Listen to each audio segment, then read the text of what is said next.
Hello, Podsmashers of the internet, and welcome to another episode of A Tidbit Podsmash, where gaming goes to grab a beer. Nice, I like the sound of the boop. That was good. Yeah. Here, we are your hosts, Penguin and Termite. I am Penguin.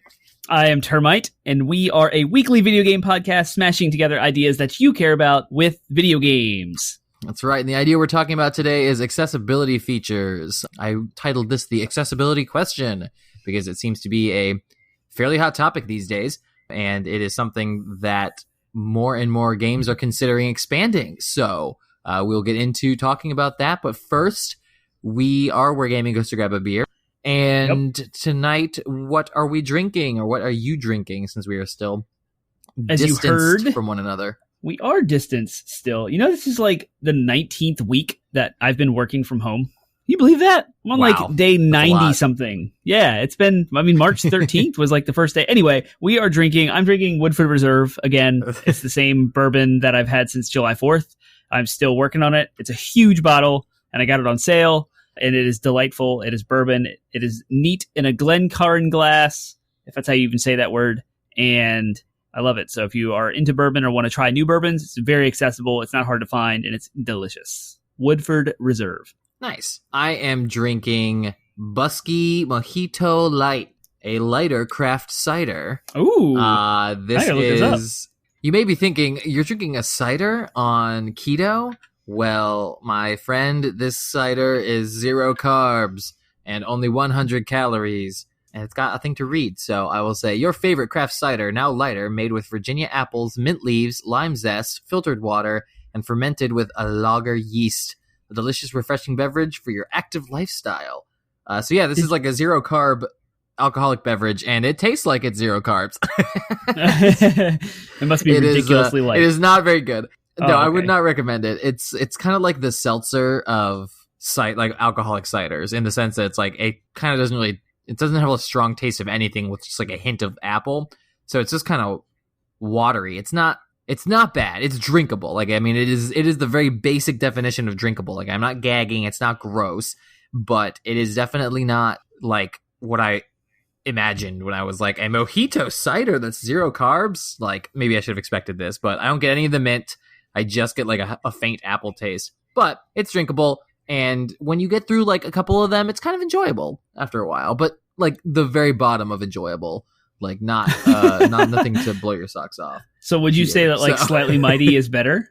Oh, 100%. Slightly Mighty is better. And even I've still got the fly jack in my fridge. I just wanted to knock out. I wanted to talk about a new beer, and I wanted to knock these out.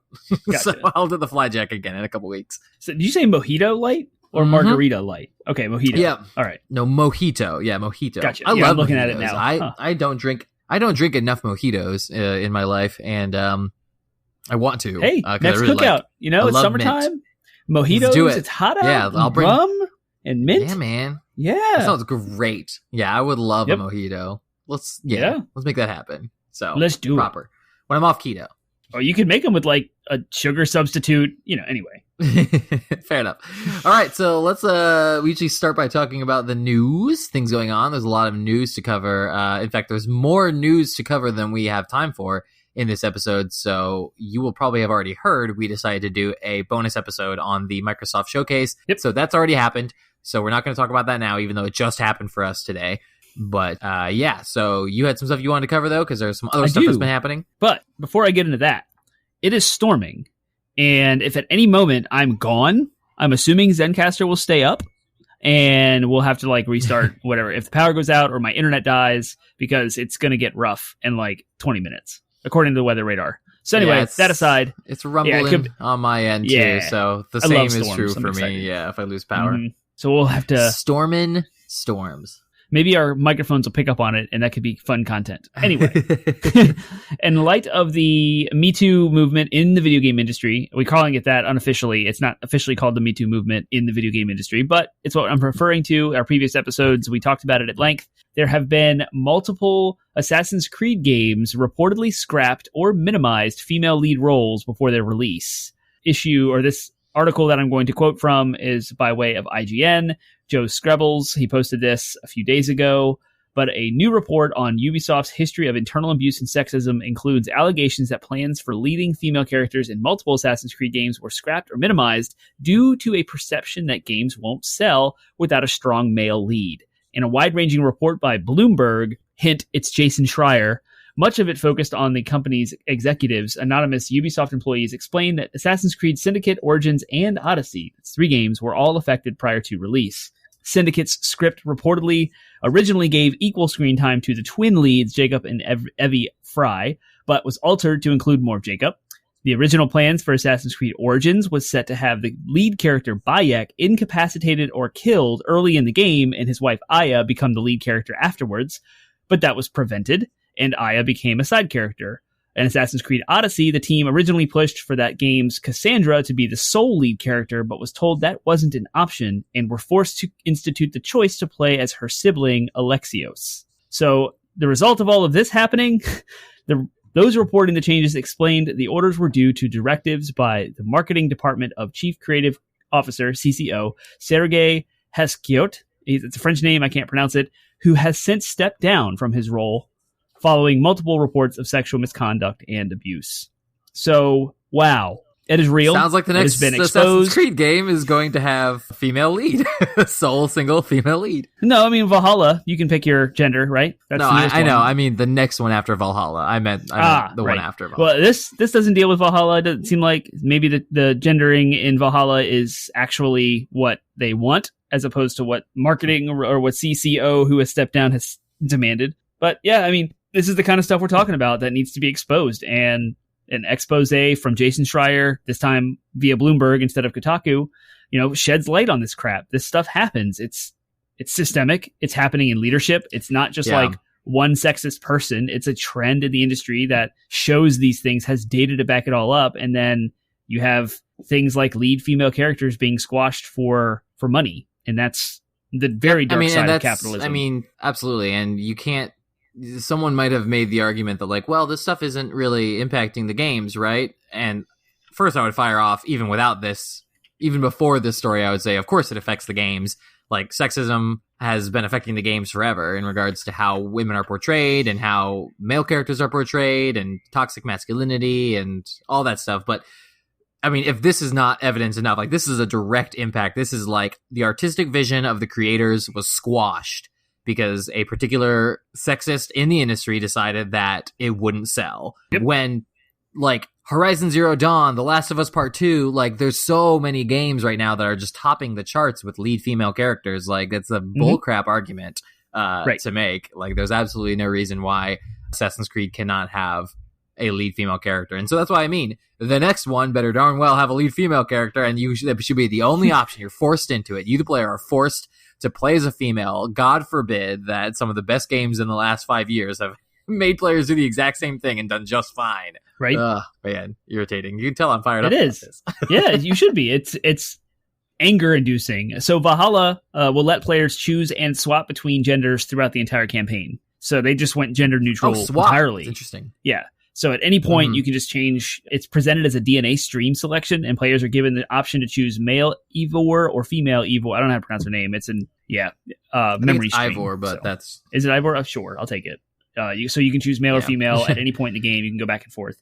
So nothing about the creative vision of the story of the campaign is directed towards the gender of the main character. So that's good. Cool. You can even be Sounds good on to me. the LGBTQ scale and say, I don't identify as either one. So you can just change between whichever one that's closest to your fit. That's fantastic. Good representation, and that is a good move. And I'm glad that Sergey, the CCO, or used to be, has now stepped down and is facing allegations. So change is happening. That is good. GTFO. Yes. I agree. Cool. All right. We are a family-friendly podcast. So parents, you have to explain to your kids what that meant. Next article. Eurogamer reports there was a Nintendo Mini Direct a couple of days ago. It was very quick. It was shot down by the general public. At least the acceptance of it was shot down. People did not like it. They weren't happy with it because Nintendo has been very quiet. They don't have an E3-esque show. They have anything to replace it with. And there's a lot of questions about what Nintendo's doing. So when this was hyped up slightly, expectations were catered before it came, but it's really short. So I'll just run through what was announced, and if you want to react to it or respond, you can. So Shin Megami Tensei 5 launches worldwide in 21. Nocturne, the third entry in Atlus's role-playing game series, gets an HD remaster for the Switch. Other reveal was Cadence of Hyrule that has a season pass, and there's 3 DLC slices. The first of which is out when it was a shadow drop out today. So DLC for Cadence of Hyrule if you care about it. 5 new characters, 39 new songs. Skull Kid is actually in it, so that's kind of cool. Cadence of Hyrule's second and third DLC packs will launch before October, so if you buy them all via the season pass, you get some new Link and Zelda costumes.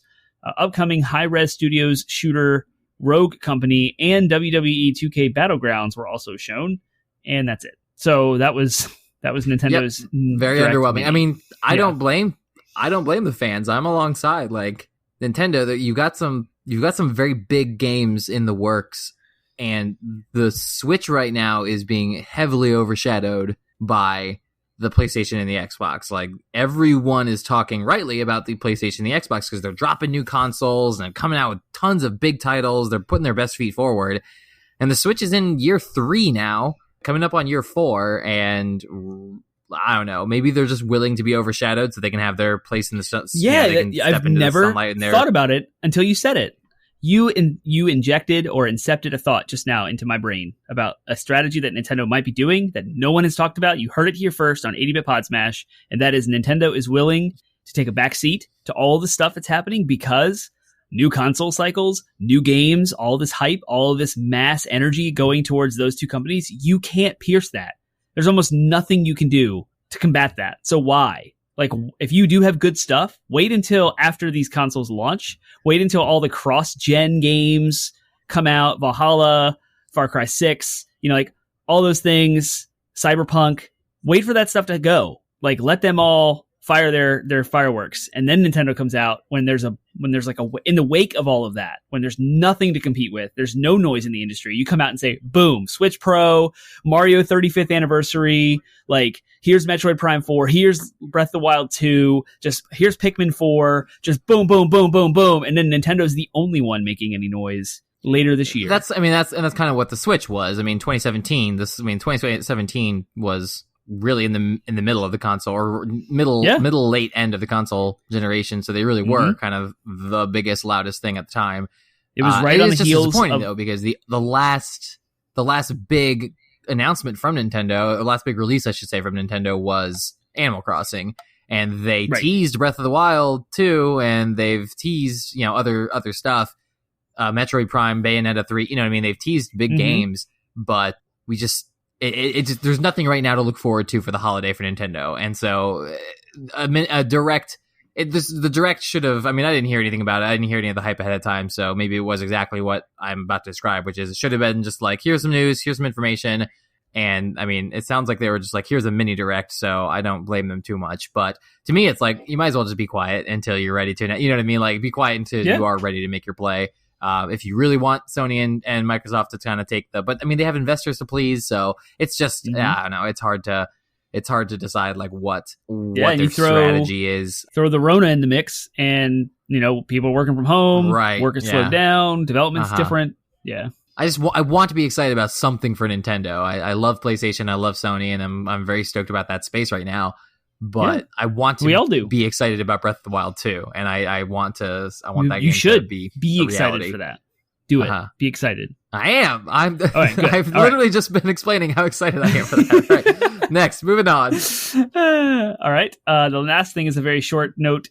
Because we've been continuously talking about the PlayStation 5, coronavirus, and production woes. We've even speculated that it might be delayed, and it's definitely not delayed. It's coming out this holiday. The opposite is true about it being delayed or even being hard to find, in that Sony is now ordering 50% more PlayStation 5 consoles than it had originally planned to ship this year, according to reports in the Japanese press. While the company was expecting to produce around 6 million consoles, Nikkei says that the figure is around 9 million, and Bloomberg, again Jason Schreier, says it could reach 10 million. Both publications put the raised expectations down to increased demand for at-home entertainment in the age of the coronavirus. If Sony could sell anywhere near that total number of PlayStation 5 consoles through the end of the year, it would mark a major increase on its predecessor, as the PS4 only sold 4.2 million in 1 month. From November through, it was November 2013 through the new year, they sold 4.2 million units. So they're expecting to sell possibly 9 or 10 million. So it sounds like it's going to be pretty plentiful. Maybe not right at launch, but soonly thereafter, there will be quick restocks.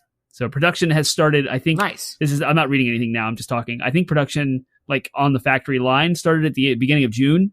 So we're now like a month into full on factory automated production of PlayStation 5s. Jeff Keighley did a Summer Game Fest reveal of the controller and a hands-on demo with Astrobot. It was pretty cool to watch. He talked about all the different features of the controller. He showed it live on video in Twitch, YouTube, and all the other platforms.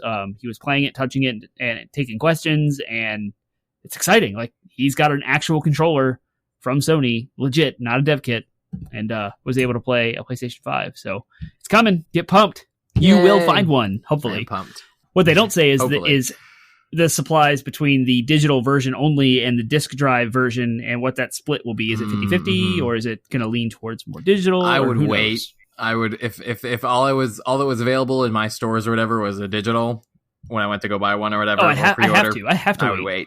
I have 64 PlayStation 4 games. I have 64 discs. I am not getting a discless drive PS5. There's just no way. Yeah. All right, cool. Well, that ends our new segment. So I think. So, yay, plentiful PlayStation 5s are our favorite things. But doing this podcast is our favorite thing. Doing this podcast is our favorite thing. Doing this podcast is our favorite thing. Favorite things. That's going to be good luck editing all over the place because there's a slight delay. Yeah, I was going to say there's a slight delay on my end. I forgot how we normally do it. Oh, well. Did you hear that? It thundered. That was crazy. I did. That was really loud. Whoa! I heard it. The mics heard it probably. If I heard it, so. Wow, yeah, that's cool. Awesome. All right. Yep. So thunder, that's your favorite thing? No, I'm very excited about it. But I'll go first. Like, so I think I literally just heard I heard the thunder that was on your end, and it just rumbled over to my side of the county. Nice. Yeah, we are that close, cool. I suppose. Right, sorry. Go ahead. Yeah, it's okay. So my brother and I's birthday are 10 days apart, and every year my brother and I usually swap gifts. And it's been most of the time, with the exception of our like big birthdays, like our 30ths, we swap games. Essentially, we spend the same amount of money that a new game would cost, but we do our best to try and figure out what we could do to surprise the other. You and I did this for Christmas. So we do that for our birthdays every year in July. So I ordered a gift for him on Amazon, and I had it all set up where you can type your own personal message and you can have it gift wrapped, and it costs a couple extra bucks. And I could send it to him because it's coronavirus, right? So we don't see each other as often. I want to make sure he gets it on his birthday. So I have it all set up. It's good to go way in advance. Like, it's planned. It's like a pre-order. He sends me a text. I got your gift. Now, my brother's T-Bone, famously on our twitch.tv/8bit Podsmash streams on Wednesday nights. So he sends me a picture of what he received. It is not the copy of Animal Crossing that I got for him. It was a Japanese doll of, I can't translate the title of what it is, but it's a little girl in a kimono. I'm sorry, I am butchering. It's not, is it a kimono? What do you call the dresses that Japanese women wear? Kimono, sorry. It is it's a doll, a porcelain looking doll, and it says a gift for you. Happy birthday, Kira, from Aaron. And the description in English is NNN Fine Japan Japanese Mai Kokeshi doll, purple, ordered on July 14th with an order ID. Not what I sent him at all. So he sends me that, and I'm like, huh. So where's the copy of Animal? He didn't know it was Animal Crossing at the time. It was still a surprise. He does now. And so this whole exchange ended up being my favorite thing because it was hilarious. So that's funny. Talked to Amazon customer service, and they're like, we will send you or send him another one immediately, free of charge, at the fastest shipping available. So he got it in 2 days. He was supposed to get it on Friday. He got it on Sunday. So he's okay. He's good. Nice. But now he's got a Japanese doll for his birthday. So T-Bone, there you go. Happy birthday. Arguably a better gift. I think that's hilarious. And if I were him, I would put it proudly on my shelf. There's so much troll potential with that thing. Termite got me this. Oh, that's so funny. Yeah. Yep. Oh, he could have it. He could come over and secretly bring it to my house and stage it somewhere. And I'm going about my day. On a shelf? Yeah. And I'm like, what? How did that get here? Or he could re-gift it. Oh my god. Oh yeah. There's so much potential. Yeah. T-Bone, you got to do something with it. So that's my favorite thing. Yeah, for sure. I agree. That's awesome. My favorite thing is my favorite author, Brandon Sanderson, is doing a Kickstarter campaign for a leather-bound copy of the first book in his Stormlight Archive series called The Way of Kings. I do not have the resources, unfortunately, to drop, nor the desire, frankly, to drop $200 on a book that I already have. But they're beautiful books. It would be one of those things where if I did and was able to, I would buy it as a collector's piece and never, ever let anyone read it, borrow it, touch it. And it would just sit there looking pretty on my shelf. But what I did contribute to, because the Kickstarter has, like all Kickstarters, has different tiers. So you don't have to contribute, the minimum contribution level is not $200. So you can contribute less than that. And for a tier at $50, you get the physical copy of his new novella that's coming out. So I'm like, I want that novella. I want it sitting next to my Edge Dancer. And I want to read it. So as soon as it's available. So I'll get both a digital and physical copy of the novella, and I'll get a poster, and I'm excited about that. However, what really sold me on it is he has all these stretch goals. So for every several thousand or $1 million that people contribute, they unlock these stretch goals. And the tier that I bought in at, I get every one of those stretch goals, or like one of every one of those stretch goals, basically. And they're all oriented around the Radiant Orders. So you get like a sticker for your chosen Radiant Order, you get a coin, you get a patch, you get all this like Radiant swag, and I'm thrilled. I am so stoked to be getting, because I'm a wheel shaper and it's awesome, and I'm super excited about it. So it's still up, and it should be still up by the time this episode launches, or it'll be close to expiring. So if you're a Stormlight fan, go check it out. It's got some pretty cool stuff. So I'm very pleased with my purchase. Oh, and by the way, just for the record, the minimum backing for the Kickstarter to be successful was he put it at $250,000. He said, if enough people order these things at $250,000, I can make them and ship them to a minimum amount of people. He raised $2 million in the first 2 days, and the Kickstarter is currently sitting at $5.6 million, and it's still not over yet. It's still got like 2 weeks left. So dang. It's one of the most successful Kickstarters of all time is freaking Stormlight fans. I love it. So I'm excited. I don't get my stuff, of course, until like next year, but I am pleased. So you get a sticker sheet, an order patch. I'm looking at the stretch goals. So you get a sticker sheet, an order patch that you can like put on something, a custom slipcase. No, that's not for your tier. The that's order just for art print. A backer pin, a hard enamel pin, and then an order pin. So 2 different pins. Dang, there's a lot. Playing cards? Right, it's a lot of stuff. Yeah, it's a lot of stuff that they're just adding on the stretch goals. Yep, Witless coin? A coin with my order. You that's you. And right? the wit you coin. Gotta have a wit coin. I want the wit coin so bad. I need it because it's on the front. It says you can have a wit, which is the name of a character in the story. On the back it says, but you cannot have a witless. Or whatever. So I'm like, Witless, that's awesome. I want it. I want to flip it all the time. It's my new Heads or Tails coin. Yeah, I want it so bad. So, yep. Huh. Yeah, so it's a really, really awesome, really worthwhile because of the stretch goals. What's the novella is called Dawn Shard. So what's that about? Yes. Dude. Yeah, what is that? You just need to finish Oathbringer. Just you're so close. Just finish it and then we can talk. You're gonna hate me really quick on the side. You're gonna finish it? I have read. Well, I will. I'm going to, and I'll tell you how I'm gonna do it, because in the last 3 weeks I have finished 2 giant books about running, and I am over halfway through Misreading Scripture with Western Eyes. I am also halfway through The Deacon, both of which are book club books. So I'm caught up on these book clubs. And then I'm also reading How to Be an Anti-Racist, of which I'm 6 chapters in. I am devouring books. And the reason how this is, like I said, an aside, sorry. In the morning when I'm watching the kids, my wife stays up late to do schoolwork. So I get up early with the kids to feed them breakfast so she can sleep in.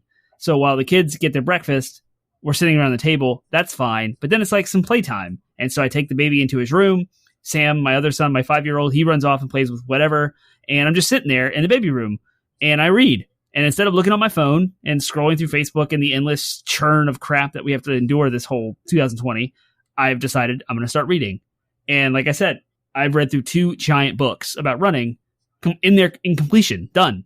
And I'm going to take them back to the library. So I'm looking at my Oathbringer copy right now. It's right here. There's no excuse. I will finish this book Yes. before November. It's going to happen before the next one. Okay, then we'll be able to talk about Uncharted then. But I will say that because you should be able to recognize it, there were some interludes in all 3 books that have a merchant girl. So they're like little side stories within the books that follow a merchant girl named Risen. So you may not remember them, but the novella will take place from her perspective. So she's going on a little adventure. Sweet. And the name Dawnshard has certain implications that I'll talk to you about later because it's incredible. So I'm really excited. Anyways, cool. That is favorite things, which moves us to our next segment, which is DLC. DLC.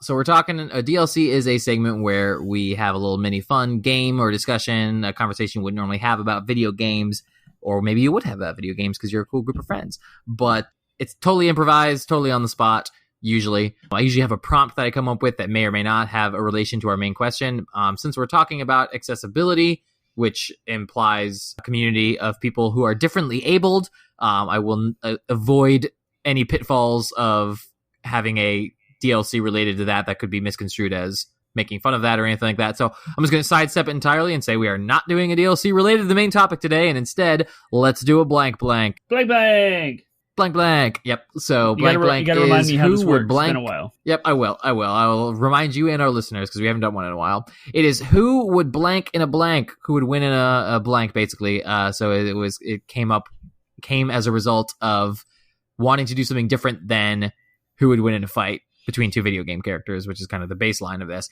So basically, I'm going to, on my end, come up with some form of competition, and Termite is going to come up with 2 video game characters who are unrelated to one another and not Solid Snake, nor related to the Metal Gear franchise in any way. and then we will discuss who of those would win in the competition. So think of your game characters, and I will think of the competition. The character names to make sure. But I got you. 2 characters, correct? I've got 1. All right, I got 2. Correct. Got it. Yep. All right, I'm thinking of a competition. Hold on. All right, I got you. All right, so who? All right, so I'll now. We don't know what each other has picked. Obviously, I've been sitting here thinking about it for forever. Who would win in a horseshoe throwing contest? Oh, this is great. Okay, that's the competition. Horseshoe. All right, the characters are Tommy Vercetti from Grand Theft Auto Vice City is one character, and Maximo from the Ghouls and Ghosts series. He stars in his own game on PlayStation 2 called Maximo Ghosts to Glory, and he's in Marvel vs. Capcom, I believe, the fighting game. So Maximo, if you've played any of those games by Capcom, that's who that is. So the obvious choice is Maximo. Being of medieval descent, the game's medieval in general. It's super ghouls and ghosts, ghosts and goblins, that whole world. Oh, castles. Yeah, I recognize him. I'm seeing that now. I think I Maximo, played that. a brave I just don't king. remember. He is a king, attempts to rescue Queen Sophia from the evil king Akil, who has awoken the power of the undead. And that's kind of the story of the PS2 game that I'm referencing specifically. I'll counter that just by saying that he's like, he probably is familiar with how horseshoes work and whatnot, but like he may not have like a great concept of how this game works, whereas Tommy has probably grown up at least playing cornhole and at least playing like, games like this, tossing things around. So I think he might have just a sheer experience advantage. And honestly, Maximo would probably like beat him up if he lost and just get really frustrated and just be like, "Rah, I'm mad." But that's my only argument for Tommy in Tommy's case. So Tommy Vercetti was born in 1951. At 20 years old, he was sent by the mafia to kill a man, and 11 men ambushed him, and he had a 15-year prison sentence after that. So unless they're playing horseshoes in prison, Tommy Vercetti maybe experienced they're horseshoes playing as horseshoes a kid. in prison. They probably have horseshoe in prison. I don't know what the prison system looks like. Especially Vice City prisons. Vice City, right. That's Miami, or is that Los Angeles? They at least have games like horseshoes in the Vice City prison. So maybe what not is Vice exactly City supposed to play off of? of? It's in Miami. Oh, it's okay. So it's Florida, South Florida, very southern Florida. So it's southeast Florida. Okay, huh? I don't know. I'm not convinced that Tommy has any experience playing horseshoes. But Maximo, on the other hand, who has to ride horses regularly, at least knows how to handle horseshoes, knows how they feel, how much they weigh, and what kind of quality, metal, that he's experienced them. Even if it's around the barn, just tossing them around, he at least has his hands on them regularly. And if given the chance for a competition, I'm with you. He would be able to be like, oh, all I have to do is take this thing and throw it on that stick. Sure.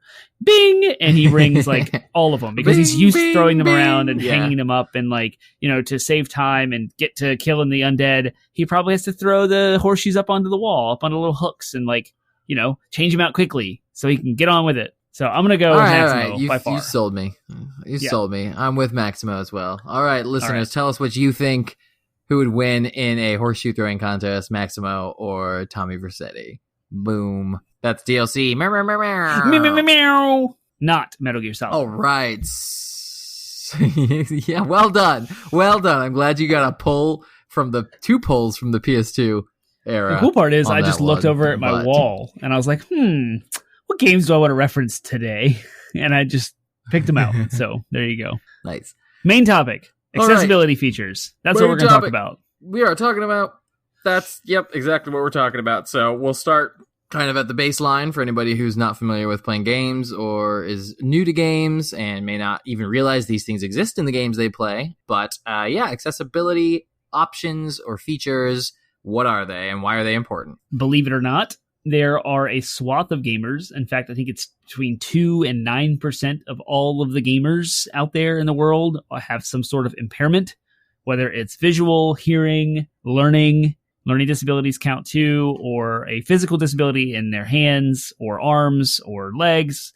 There are a lot of disabled gamers, and it's a thing that I was not made aware of until video games in the mainstream world decided to put features in them to tweak the game, whether it's difficulty or button mapping on the controller or colorblind mode. I didn't really realize that developers were doing these tweaks to allow people with disadvantages to play their video games in the same way, to be able to play and experience games the same way that we do.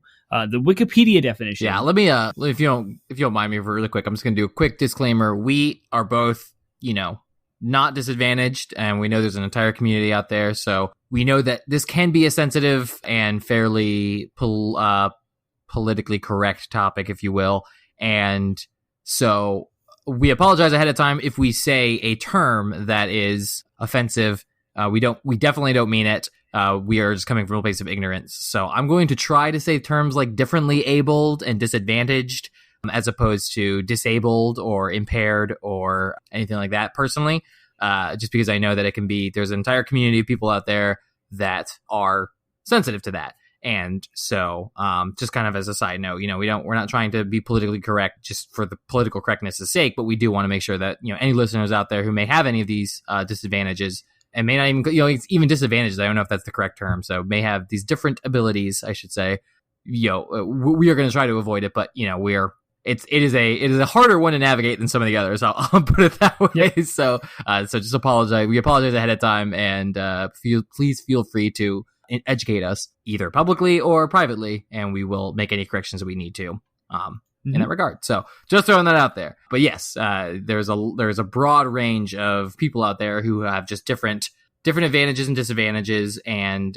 may have certain obstacles in their way to enjoying these games. Therefore, accessibility features have been implemented in many games with an intention of allowing these players to enjoy the games despite the fact that they have just differences in their ability to perceive and engage with the world. And the basic bottom line versions of those are, it's everything from as simple as captions for people with different hearing abilities, and color, like you said, colorblind mode for people who see differently.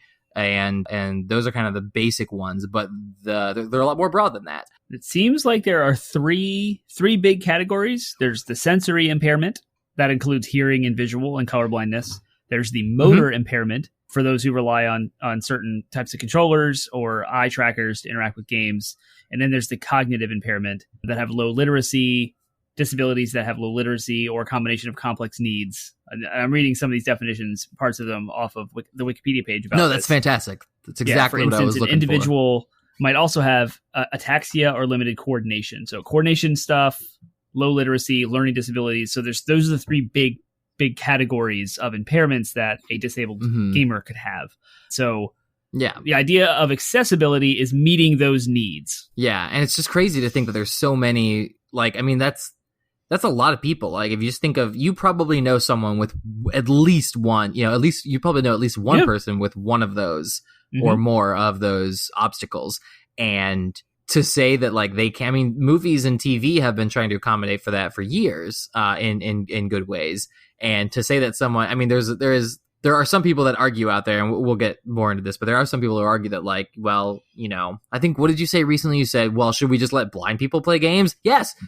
Why would you rob someone of the ability to enjoy something that you enjoy? It just seems a little elitist. Yeah, it was a comment related to the Platinum Trophy in The Last of Us Part 2. The Last of Us Part 2 has 60 different accessibility switches that you can turn off and on. You can make the game completely however you need to play.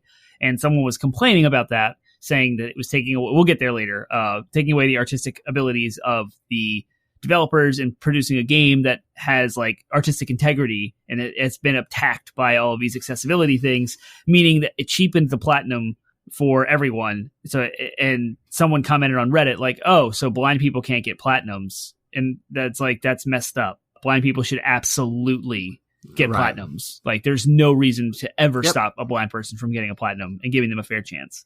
And so that was a bigoted comment. So this, good. And so this, this segues us nicely into the second part of this question, which is, why are they important? Well, they're important primarily because they enable more people to enjoy games and remove some of the obstacles that people might have. So again, like, I mean, that's just, we've just scratched the surface on just the wide range of different obstacles that people might encounter that could prevent them from enjoying a game. But, like, these are working folks in many cases. Many of them have been able to make a living, you know, despite their obstacles, and they deserve to be able to enjoy, you know, if they deserve to be able to spend their $60 and enjoy the game just as much as someone else does. And so it reaches a broader audience. It allows for reaching a broader audience. It allows for more people to engage in the community and the artistic form of video games as well. And yeah, I just think that that's overall, there's absolutely no harm in doing that. And we'll discuss the artistic vision versus the, you know, accessibility later. But I do think that overall, just allowing more people to, you know, you wouldn't, if you painted a painting, you wouldn't, like, you wouldn't put a wall up and say only people who can climb over this wall deserve to see this art. You know what I mean? Right. That would be stupid. So you would want as many people. So whether that's, you know, that means not putting up a wall, that means putting up potentially a ramp, like an accessible ramp for people to, you know, who may be wheelchair bound to, you know, see the art. Cause, like, those are people who should see the art as well. I think in the case of art, the only downside is you can't really make color, like, you can't make non-color, like, colorblind art or whatever. So there's still obviously going to be some people whose obstacles prevent that, but, you know, a blind person can't necessarily enjoy a painting as much as someone else. But you should try to make it accessible to as many people as possible, and that's what accessibility features try to do for video games. And I think it's a very important thing and very good thing. The onus of getting art, the physical art, as far as painting, sculptures, exhibits, etc., into the eyes, hands, ears, and perception of disabled folks, that onus is on the museum and how they portray that art. So if there's a way they can give, you know, colorblind screens, or, you know, like, maybe 3D glasses are a hindrance, or maybe it's too loud, or adding subtitles to a piece of art that has dialogue, or, like, there's so many things. And that's kind of like with a museum or wherever the art is displayed, that augments the artist. We're getting crazy with the analogy, but a video game is a piece of art, but the developers also have the presentation as well as the art itself. So, like, where it's kind of split between, like, a painter paints a painting and hangs it on a wall, but then it goes to a museum, and the museum is the one that's presenting it to the folks. A software developer, a development studio, is making the art and it's presenting it to the people at the same time. So it's a weird analogy, but what are the accessibility features and options? Oh, go ahead. Well, I was going to say, I think that the, just if I can say one more slight tangent. This kind of goes way back to our first episode about art. And so why is this important? Like, the more people who get to experience these games, the more people who can be inspired by them. Like, you wouldn't want the next Hideo Kojima who just happens to, like, have had a tragic accident with, piece of machinery in their youth and lost an arm or something. You wouldn't want that person to not be able to make the game that they want to make because they not because they had a tragic accident and then were never able to play any games because no games accommodated for their obstacle, their disadvantage. So, like, yeah, I want the next genius to be able to be inspired by what he's inspired by, he or she is inspired by. So, that's just my last little bit for that. So, you were talking about what kinds of accessibility options are out there. And since we discussed the 3 different major segments, we can kind of go into each of them and talk about what video games are doing, modern games are now doing and adopting, development studios are putting into their games to allow each of those impairments to be met with an accessibility feature for them. So, like I said, Last of Us Part 2 is really what inspired this conversation. 60 different options to choose from, and other video games have done various combinations of those, but no one has been as robust as Naughty Dog in their latest title as this one. So it's a bar it's a new bar, it's a new standard, it's a new paradigm that we should be development studios should be trying to hit. So there's sensory impairments, again, talking about hearing and visual, and talking about that. You mentioned it's easy to put closed captions in that you can read and multiple languages even. So you can have dialogue in the game. Maybe you can't hear. You can have audio cues. You can have closed captions and descriptions of things so taking the audio experience and verbalizing it via text on the screen so you can read it. And then visual impairments such as color blindness. You can have different shades of colors, different contrast, different ways to present visually that meets different types of color blindness. Because as ignorant as I am on the variousness of color blindness, I know there's enough, like there's a green, blue colorblind. There's a bright, dark colorblind. There's different variations. Like, it's a scale. It's not just like, oh, you're colorblind, you can't see colors, so all you see is black and white, or you see everything. It's not that way. It's not black and white, pun intended. It's all of the. It's a whole spectrum of different types of colors get bled in. So gamers, I know Battlefield 3, which came out like 2009, 2010, had a colorblind mode, and people complained about it because it apparently gave an advantage because at higher contrast, you could see enemies farther away, or like it would tag them a certain way, and it was easier to use. So then it became ubiquitous across pro players to use the colorblind mode all the time because it made the game easier.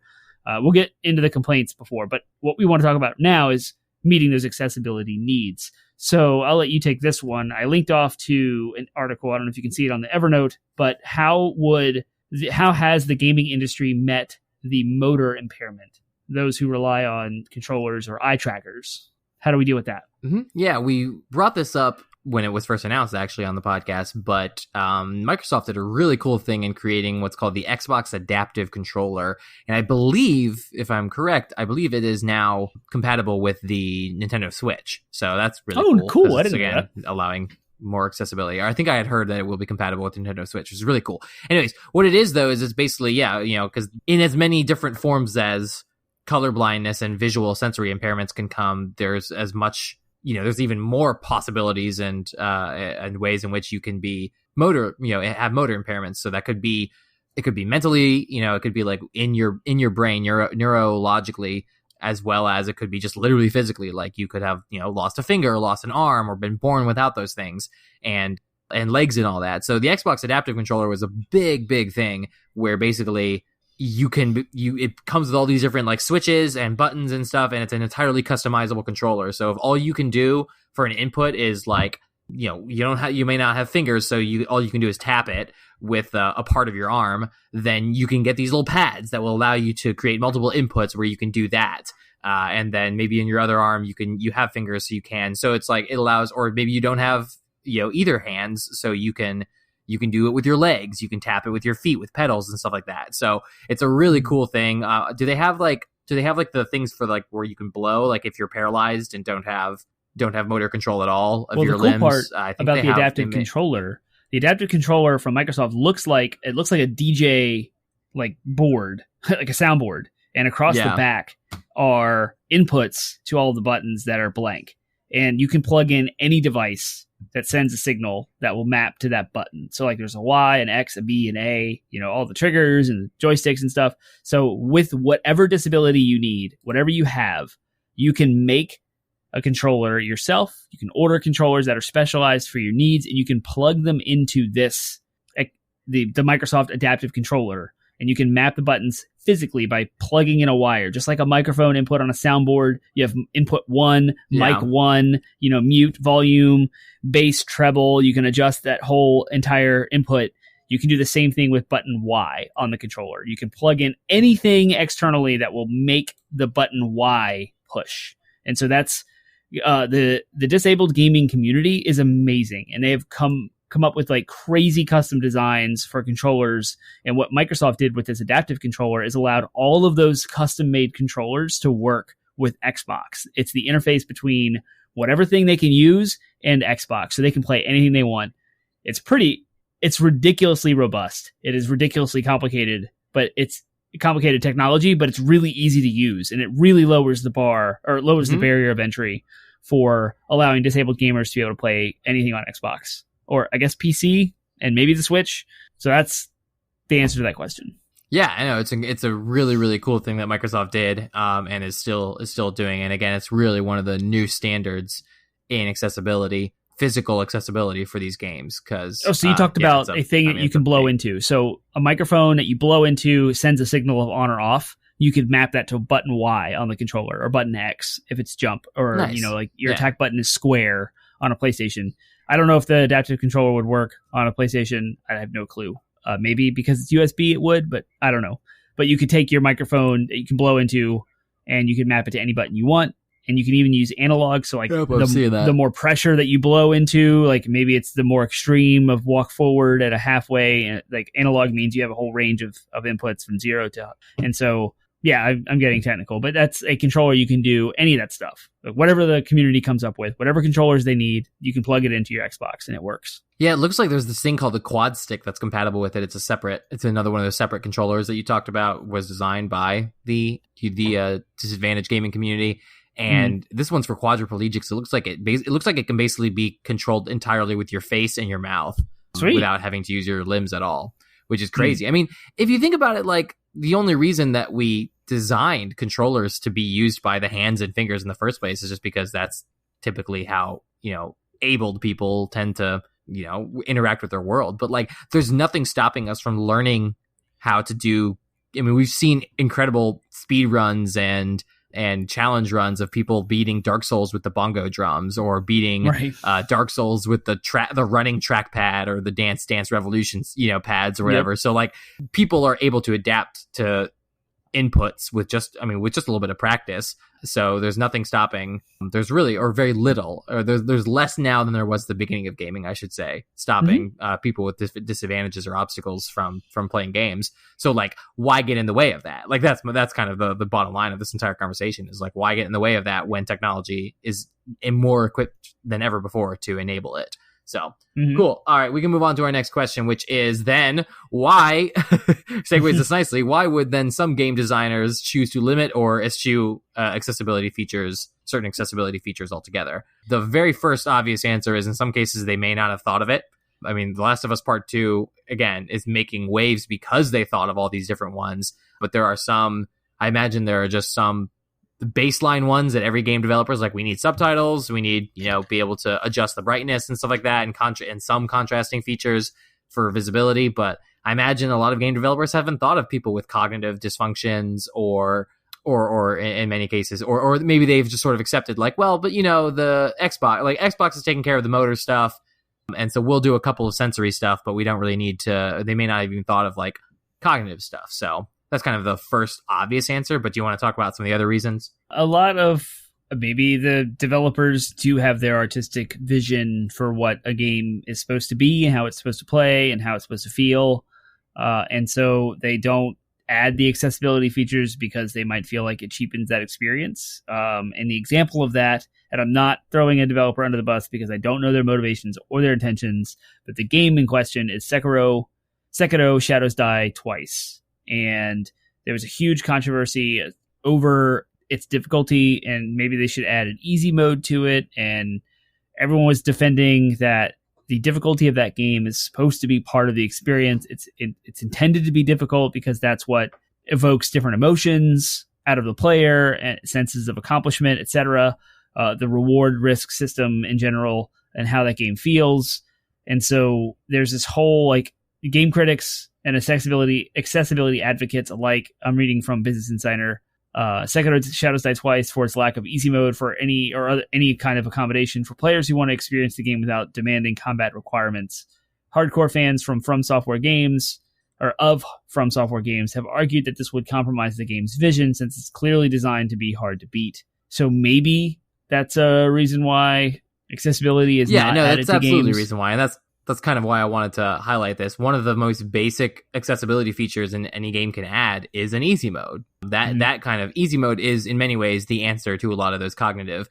If you have a learning disability or a cognitive obstacle, then like easy modes can often make it so that the puzzles aren't so hard, or the game's mechanics are more forgiving, and especially the combat can be more forgiving. If you take you take more hits before you die, as opposed to a hard mode where the attacks themselves do more damage, so you can afford fewer mistakes. So yeah, an easy mode is kind of one of the earliest forms of an accessibility option or feature, though it may not seem that way on the front end. But yeah, that's kind of that's really the main answer to this question. Is a lot of developers may decide like, well, some might just forget or not know that they should add or have considered accessibility features, but I would think that there are also some out there who just decide, you know what, like we don't want to compromise our vision of what this game should be. I mean, I think of like competitive first-person shooters or competitive esports, like those games are meant to be played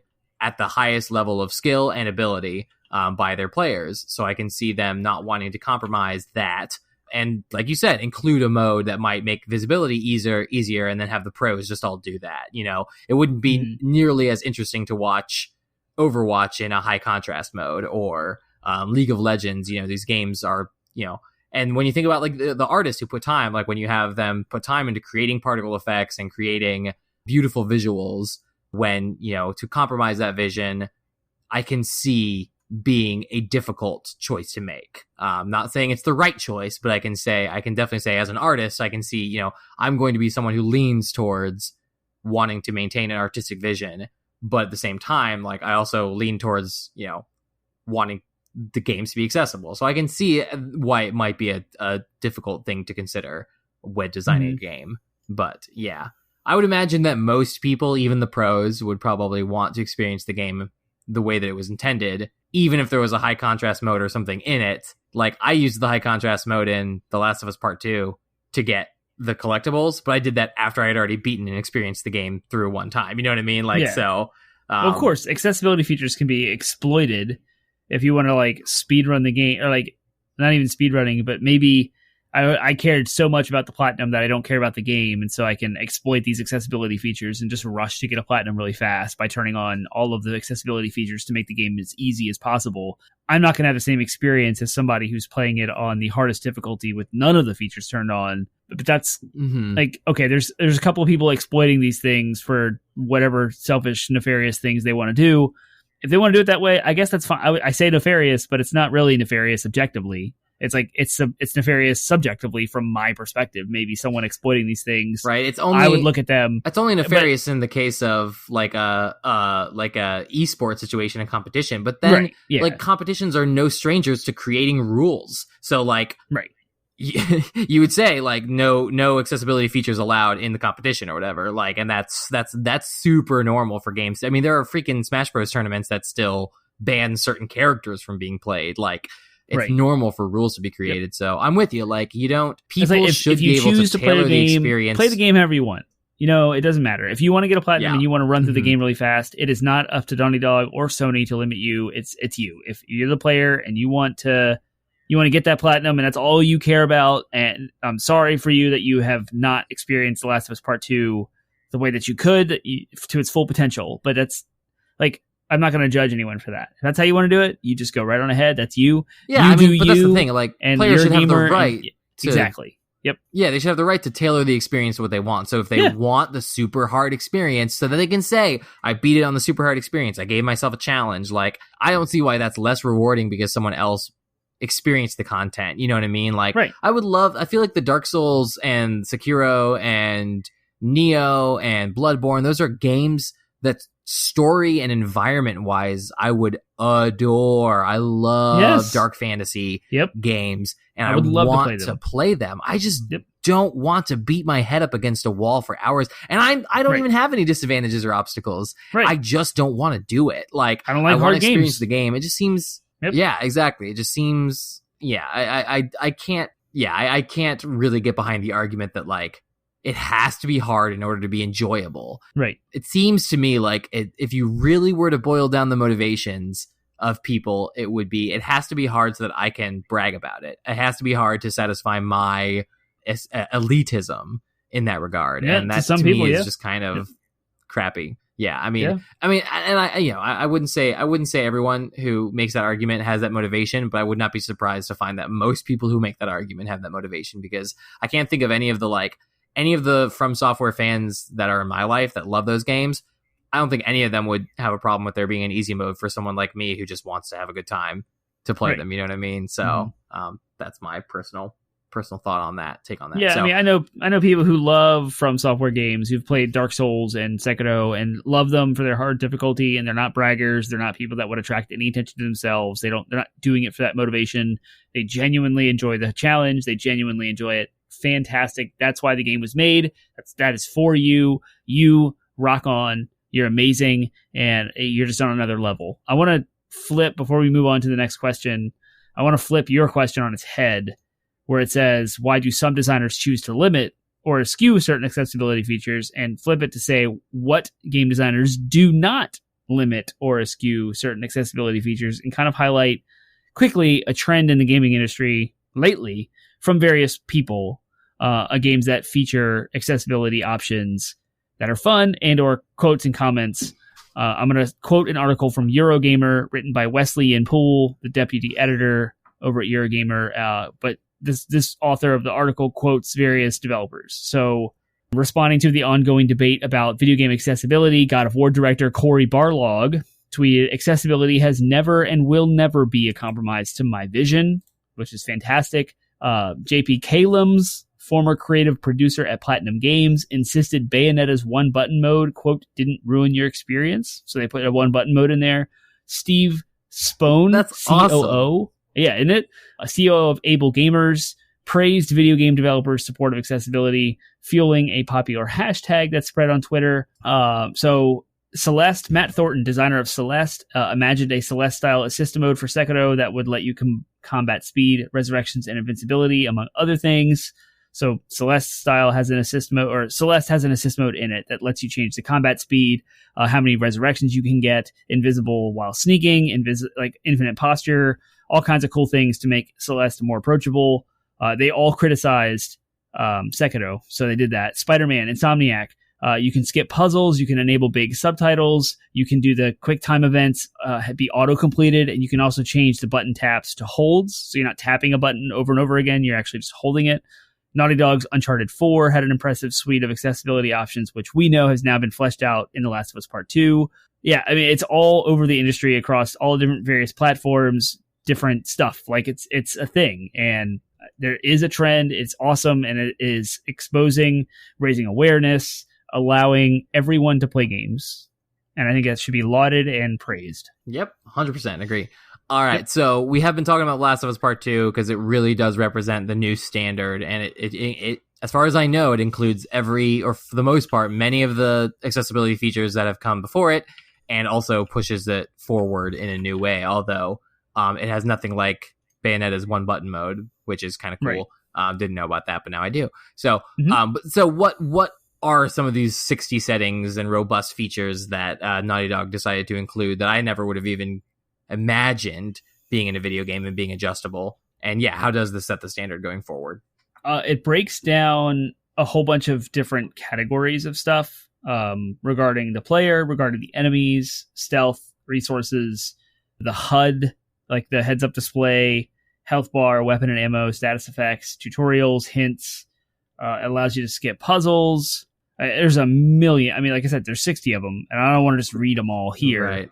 But there's things that highlight Ellie in blue and like fade out the rest, and it highlights collectibles in yellow, which you may have come to know. Every I did that. facet. I loved it. It was so good. Mm-hmm. I didn't do it for the entire game. I did it for my replay through to collect the collectibles. It was just like turn it on. I could see all the stuff. It was very nice. Yeah. Mm-hmm. It allowed me to just kind of, and then I also did there was a navigation feature that allowed you to hit L3 and it would point you in the right direction. Like there would literally be an arrow and it would orient your character in the direction that you're supposed to go for that part of the game. So it cut down on like getting lost in the navigation. Like, there was one part in a hotel where it was just like, I don't know where, like, I just got lost. Like, I turned around and I kept going in circles.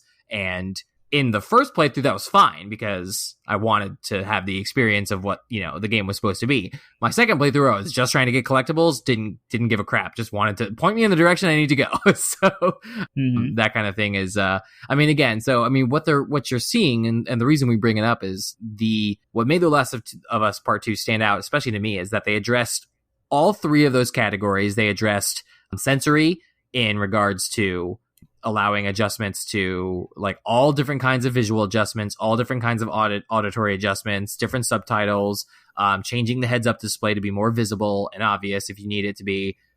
They're addressing motor functions in from the software setting, allow you to map and change the controls as you see fit, giving you reminders like when you first get in the boat for the first time, like halfway through, like, or within minutes of getting into the boat for the first time, they pop up a reminder and say, hey, by the way, you can change these boat controls to whatever you want in the menu. Mm-hmm. So that's just, again, they're designing the game in mind with reminders to even point people in the directions of their accessibility features, which again, totally new, totally something you would never have thought of myself. And then also with the cognitive, like for people with learning disabilities or with obstacles that might prevent them from solving puzzles, or obstacles that might prevent them from doing certain tasks, like they make it entirely adjustable. You can go into a granular level and be like, I want stealth mechanics to be incredibly forgiving because I just have a hard time with that stealth stuff. Or I want the response time of combat to be forgiving. Like you can go in and adjust it with sliders and everything that makes it just incredibly robust. You can really customize this game how you want. And again, it's the other thing that I love about the accessibility design of The Last of Us is it makes me, as someone without obstacles, more interested in the accessibility because I can tailor the experience the way I want it to such a granular level that, like I said, I could take two separate playthroughs with two separate objectives for myself. One where I just want to play the game, I touch nothing. I put it on normal difficulty, I touch nothing. I enjoy the game how the developers envisioned it. But because of the platinum, I had to go back and do a partial second playthrough. That partial second playthrough, I want to get it done as fast as possible. So I started combing through the accessibility features to be like, I want this to be like, I don't want puzzles. I want to be able to orient myself in the way I'm supposed to go. I want the high contrast mode so I can toggle it on and off so I can see where stuff is. So like, it made me more interested in like exploring accessibility features as a, genuinely normal, I shouldn't say normal, I should say typically abled person, you know what I mean? So that's I think that's revolutionary to get me interested. And therefore I can identify more with people who have these obstacles. I can be like, wow, if this was easy for me, imagine how it must feel to have like an option for you to be able to enjoy this game. And maybe it's the first game you enjoy because it's the only game that has this feature. That's awesome. Right. That's incredible. So for people with all kinds of, I especially think of those, I think those cognitive disadvantages are the ones that have been most ignored and most looked down upon in regards to the gaming community's mindset towards these features. So any additions, any other thoughts from that? Yes, something as simple as like, I can skip puzzles might feel like initially on the surface as a time-saving thing, but there are folks who have low literacy or a combination of complex needs or learning disabilities that would make it an astronomically difficult task to figure out how to manipulate a dumpster up a hill, to go down the hill and like race down and open a chain fence to let the dumpster block the closing of a fence in time, or of a gate in time. Like that sounds, we don't know that because we're not everyone. We have our own view of what gaming is. And so it's really, really cool that, that your cognitive impairment is what you were talking about. It's the third facet. With sensory impairment, with visual and hearing aids, you can have not just subtitles, but you can have the names of the characters highlighted in a different color. You can change the font size of those of the closed captions. You can even have environmental explanations. You have text to speech so that all of those things are read out loud to you so that you can read the notes and the artifacts that you pick up in the world. You can have things described to you in the game out loud, or you can read them on the screens. Like, there's so many different stuff that would meet that seem like sensory impairment, like hearing and visual, but actually affect the cognitive impairments as well, and meet those needs. I say affect, but I mean meets the needs of cognitive impairment. So yeah, it's just really cool, and I think it sets, like I said earlier in the show, it sets a new precedent for other gamers or other developers and studios to meet. I think they need to meet this need. They need to meet this standard. I think it's fantastic, and I hope PS5 and Xbox Series X continues to push the envelope with accessibility, and I hope that they can continue to build on this using The Last of Us Part 2 as a starting point example, and see how we can innovate and make this better. Yep, cool. All right, well, I'm going to combine the last two questions, and we'll end here and say, what are some accessibility areas that may still be lacking in mainstream gaming, and what do you predict about accessibility going forward? What do you think the future of this accessibility is still lacking in mainstream game design? That's it. There's no areas of accessibility that are lacking. Accessibility is lacking in mainstream game design. And that is, games don't have, so even though there's The Last options, of Us, I was gonna say, even though The Last of Us exists, that's one single game amongst hundreds and hundreds of games that are released. Yeah, no, I agree. It's just everything is lacking. Subtitles and visibility options are the bare minimum that most games include. And that's about it. Yeah, but Microsoft set a standard with their adaptive controller, which kind of it's more of a meta solution. So if you use the Microsoft accessibility controller or adaptive controller, you can play a lot of stuff because you're not building any software into the games themselves. You're actually affecting the controller as the input, the interface. You're changing the interface of how a human being interacts with the Xbox console, and by doing so, you enable so much more possibility just by changing the controller. So I hope console makers in the future, or accessory build makers, third-party accessory makers, or not can make controllers and headphones and things have ties that are not specific to a game, but to the general experience, and allow that kind of interface to be changed and adapted to meet the needs of anyone. Mm-hmm. Yep. I mean, it's really just about, like you said, creating options. I really hope that The Last of Us Part 2 sets the standard, and I hope that more game designers seek to emulate it and are excited to emulate it, because it requires a lot of work. You know what I mean? They're already making a game, they're already trying to get the game out and balance and everything, and all that, whatever, all the different parts of design that go into a game. So to then have to program a bunch of these accessibility features into the game, I imagine can be a little bit overwhelming for developers to consider, but more of them should start and, think about it from the ground up, make it part of your game design from the ground up as opposed to tacked on, design the game with accessibility features in mind. And just having that, again, having The Last of Us kind of form that baseline, hopefully will cause it to be more widely adopted in the industry. And so that's why I think that going forward, we're just going to see more and more options. I mean, technology is advancing at such a rapid rate. It's just going to get better and better. When you start to consider, we've talked before in the podcast, in our VR episode and stuff like that, we talked about the possibilities of things like brain-machine interfaces, BMIs, and how in the future, it's entirely possible that we'll just have chips in our brains that allow us to control the inputs of the games with our brains. And at that point, we've won accessibility, right?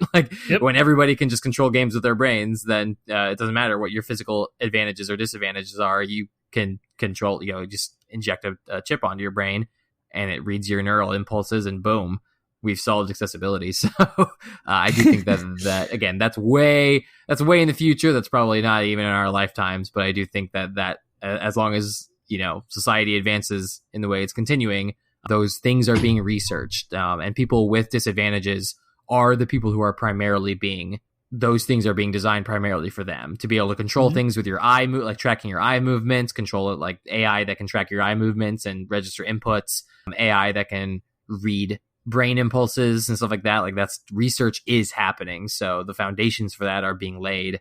And I would love to see it in our lifetime, but I do think that it's on the horizon. So prosthetics and stuff like that are getting more and more robust and more. We're not too far away from Luke Skywalker hands and stuff like that. So I think that in my mind, accessibility in gaming goes hand in hand with the way that accessibility is being researched and developed for in real life as well, because the more options that people with disadvantages and obstacles have to remove those obstacles, the more the games become accessible to people as well. So yeah, it's like a two-pronged approach. It's you can handle it from the external side of things, which you just talked about, prosthetics, brain chips, interfaces between our brains and a machine, BMIs, etc. But you can also handle it from the other side, which is changing the software itself to have the features that you need to allow accessibility features like The Last of Us Part 2. And so like the games, if both happen at the same time, at some point we'll meet in the middle, and it helps tackle the problem and reduce the barriers and allow everyone to game. And that's what we want. We want everyone to play games. We want everyone to be able to experience these awesome art mediums that we get to experience all the time, and not have something get in the way. It's fantastic. It's awesome. Yep. All right. Yep. Fantastic. Yep, cool. Well, that's where we'll end. So let us know what your thoughts are. Again, if we need to be educated on something that we said that was offensive, or if there are members of the differently abled community who want to tell us about the other exciting things that they may be aware of that we may not have touched on, we would love to hear from you. We'd love to hear what your thoughts are. Have you used accessibility features in a game? Have you had an experience where a game was improved by toggling a particular feature, even if it's as simple as subtitles? Even if you're a subtitle person, that's totally... I am a subtitle person. I love being able to turn subtitles on because I hate missing things because I just heard it wrong. I'm getting old. My hearing's not quite as good as it used to be. So, we want to hear what your experiences are with that, no matter what level of ability you have. So, cool. Termite, where can the Podsmashers of the internet interact with us? You can start. We are a podcast. We are a weekly video game podcast. We go live every midnight on Mondays, and you can find links to all of our platforms, podcasting platforms, at 80bitpodsmash.com. That's our landing website where there are links to Apple Podcasts, Google Play, iHeartRadio, Spotify, and Stitcher. There's a YouTube channel that we have, Penguin and Termite. You can search us out, and we have all of our shows are posted to YouTube with just like a static image, but you have the audio there if you want to listen to us there. Please like and subscribe us there, and so you'll get alerted every time new episodes get launched. We also have a Wednesday evening at 8 p.m. twitch.tv/80bitpodsmash Twitch stream between the two of us. Someone is streaming every Wednesday, and we play various games, things that we care about, and we have discussions about the game we're playing, and we interact with the audience and do some live chatting. There's also a Discord server. That link to our Discord server is usually in the show notes of every single episode. It gets posted to our social media platforms, which are Facebook, Instagram, Reddit, Twitter, all at 80bitpodsmash. We're starting to get a little bit better about posting some subreddits, some Reddit topics regarding our show notes and show topics and things, so you can interact about specific topics there. So please interact with the community and talk and discuss. Yeah, so you have social media, you have Discord, you got Twitch, you got our podcast, you got YouTube. We are everywhere you want us to be. And if there's somewhere that you are and we're not, and you want us to be there, let us know, and we will make ourselves on that platform. Awesome, cool. We don't have a topic picked out yet, so we'll come up with one before next week, and we'll see you then. See you next week!